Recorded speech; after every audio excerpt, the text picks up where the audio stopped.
Welcome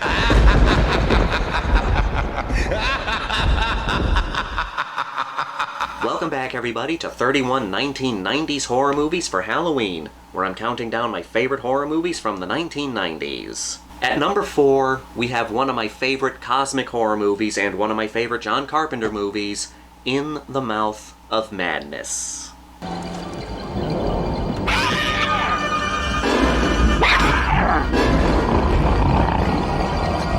One of John Carpenter's most underappreciated movies. I love this. It's a blast. It's a great horror movie, very interesting movie with a very interesting premise, and one of the most original horror movies ever made. I am a fan of cosmic horror movies. I would say that is one of my all-time favorite genres in terms of horror, and this is one of the best cosmic horror movies. Like, if I were to make a list of the best representations of cosmic horror that I would recommend people check out, it would be The Thing, From Beyond, and In the Mouth of Madness. Two of them John Carpenter movies. So the premise of this movie is you have this fraud investigator or insurance investigator, John Trent, who's been hired by this publishing company to find a missing author, Sutter Kane, who's one of the most famous horror writers in the world. He's written so many horror novels, and his books have been having a weird effect on people, causing them to go nuts. And his most recent book, In the Mouth of Madness, is set to come out, but Sutter Kane has disappeared. You heard what he had to say. What are you talking about? I understand you were there when the poor man went crazy in Midtown Manhattan. You witnessed the shooting, I believe. And through certain clues, he eventually finds out that Sutter Kane is in this town called Hobbs End, which is a fictional town in his books. But they managed to find the town. They actually managed to locate this fictional town in his book. And there's all these strange goings-on, and of course, people are slowly going insane. And Trent gets these glimpses of monsters here and there, and it's eventually revealed that Sutter Kane has been in touch with the Great Old Ones, and he's about to unleash them on the world through his writing. Go now. I can't hold them back any longer.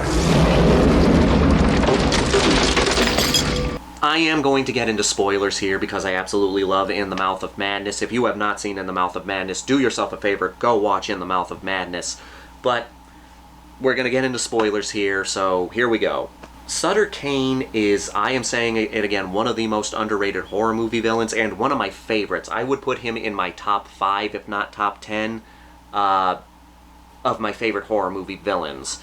Because what I love about this guy is he essentially creates reality through his writing. The Great Old Ones have given him the ability to create reality in his writing, to bring his books to life through his writing, and eventually he ends up dying in the movie towards the end, but he basically kills himself and becomes God. Which is a frightening thought. Sutter Kane essentially becomes God. Which other horror movie villains become God? Freddy Krueger can create dreams, but did he become God? That's a frightening thought. I'm not going anywhere. I'm God now, you understand? God's not supposed to be a hack horror writer. But maybe I can help you believe. But it's such a unique movie. It's such a different movie because John Trent the perception is about reality, and of course the different points of view on reality.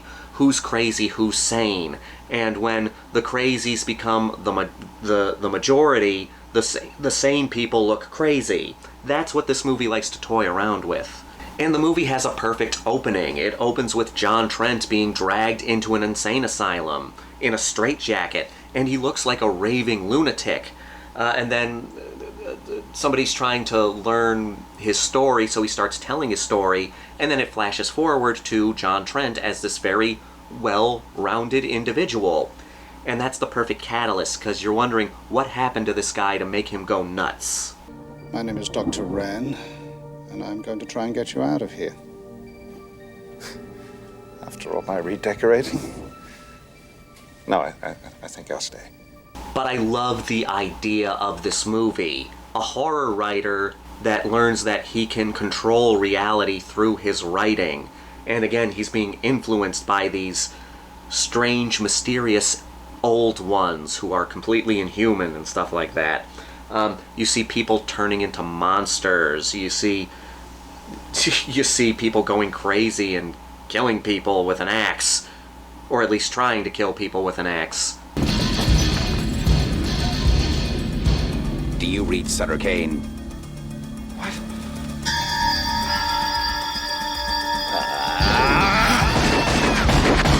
People read the books of Sutter Kane and their eyes start to bleed because it starts affecting them. It's absolutely fantastic. There's this great line from a character in the movie who's getting ready to blow his brains out. It's such a fitting line.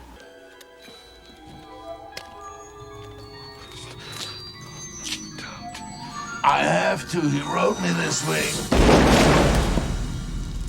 And at the center of it all is Sutter Kane. We don't see him too much throughout this movie, but Sutter Kane is kind of like Buffalo Bill in Silence of the Lambs. You feel his presence throughout the film. And on second viewings, you feel his presence even more because you know he's controlling everything. My favorite scene in the movie is when he basically kills himself and releases the Great Old Ones and essentially becomes God. It's this fascinating moment. You know, he could just, die, but he tears away at his face and it looks like the pages in a book as he's ripping himself away.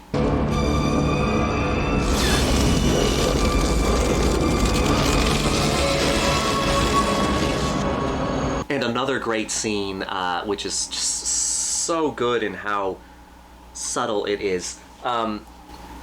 John Trent is on a bus back to town after the goings-on have happened in Hobbs End, and he was told to bring the manuscript back to the world, and he's trying not to do it because he knows if he does, he's essentially going to bring on the apocalypse.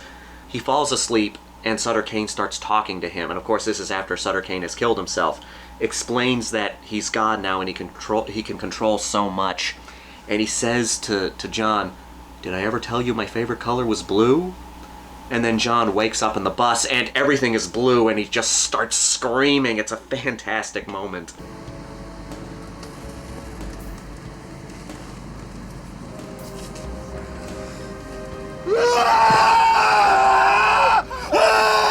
It also has such a great ending, and as much as I am spoiling here, I'm not going to spoil the ending because when it comes to horror movie endings, I love a good final image, and In the Mouth of Madness has a good final image. So yes, In the Mouth of Madness, one of my favorite John Carpenter movies, one of my all-time favorite 90s horror movies, one of my all-time favorite horror movies in general. It's so unique, it's so atmospheric, it's so entertaining and interesting at the same time, but it maintains that scariness. I was able to see this movie on the big screen recently, and it was so good seeing this movie on the big screen. If you ever have the opportunity to see In the Mouth of Madness on the big screen, do it. But if you can't, then just give it a watch this Halloween. If you have friends that haven't seen it, show it to them. It is one of the most unique horror movies ever made.